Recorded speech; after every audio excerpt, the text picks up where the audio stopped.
On sort of day one of election promises, let's have a quick look at what the first promise to roll off a platform is. This is what the Conservatives are proposing for the family tax credit.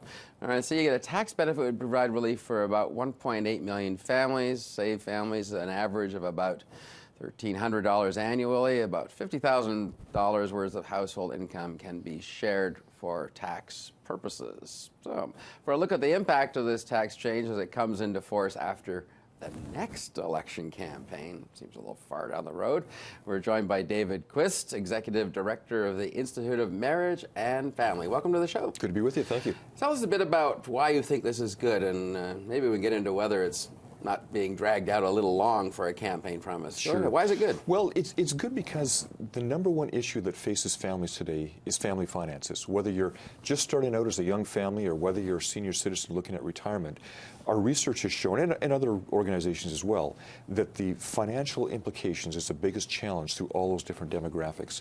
So anything that we can do that will assist families deal with their day-to-day finances is a good thing.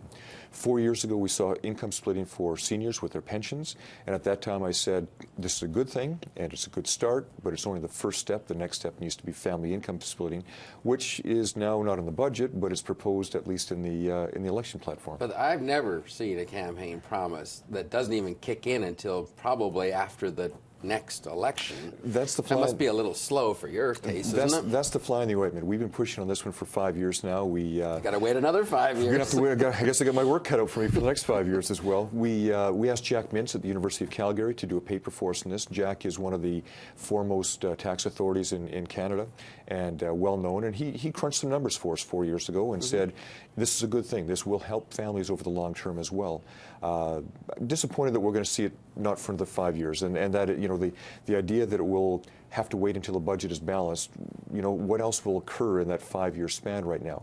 But if we can set that piece of the puzzle aside for right now, the idea that we're supporting families with kids under 18, school-aged kids, I think that's a good thing. Anything we can do to support them is positive. One thing that strikes me is that, I'm just speaking from experience, I'm being an empty nester now, is that my expensive years with kids were when they were going to university. They're really expensive, yet this doesn't apply to them because most of them are 18 or over when they head off to university. Why wouldn't you push for that to expand to help them get a tuition at a higher level? Well, I agree with you. Actually, I'm an empty nester as well, so I understand the tears and the loss of extra kids around the house and things like that. Sure is quiet, eh? It is, which is a good thing some days. But but aside from that, when we've been pushing for family income splitting, we never set an age restriction. We said this is a good thing for families, period, because if there's kids at home or even by extension they're at university or college, families still do need that support.